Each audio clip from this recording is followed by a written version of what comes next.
Patay ang isang lalaki matapos pagsasaksakin at barilin sa labas ng kanilang bahay sa 8th Avenue sa Caloocan. Ayon sa kaanak ng biktima, mga salaring nakabonet ang pumatay sa kanya. Pero sa record ng presinto, nanlaban umano ang mga lalaki sa mga pulis. Narito ang unang balita ni Jamie Santos. Walang tigil sa pagluha si Nelia Pahati matapos mapatay ang kanyang 28 taong gulang na anak nitong madaling araw ng linggo.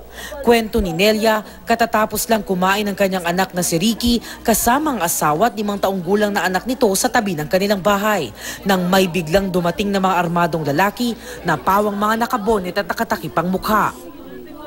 Nagbiro pa nga po siya. Ay, may bunit. Yung pala, ayun na nga yun. Yung pala, papatay na pala siya.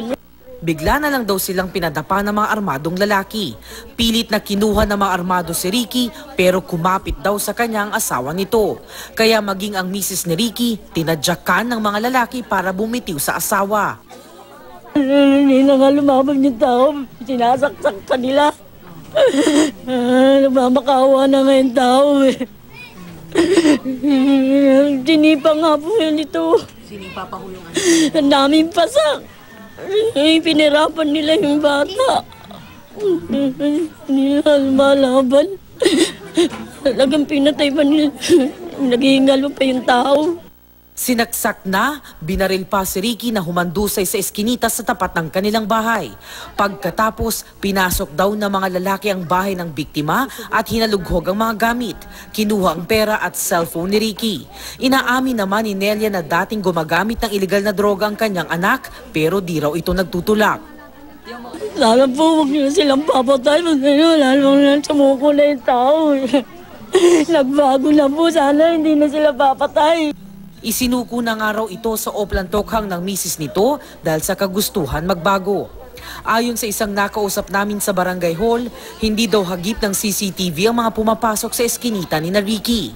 Pero sa kanilang monitor, makikitang nahahagip ng CCTV ang bawat pumapasok at lumalabas sa kanilang barangay. Iba naman ang laman ng draft report ng Caloocan Police. Rumesponde daw ang mga tauhan ng Caloocan PCP2 sa tawag na may isang armadong lalaki na umiikot sa lugar.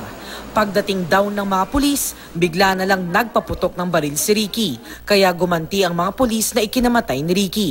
Patuloy daw ang investigasyon sa kaso. Ito ang unang balita mula sa Caloocan City. Jamie Santos reporting.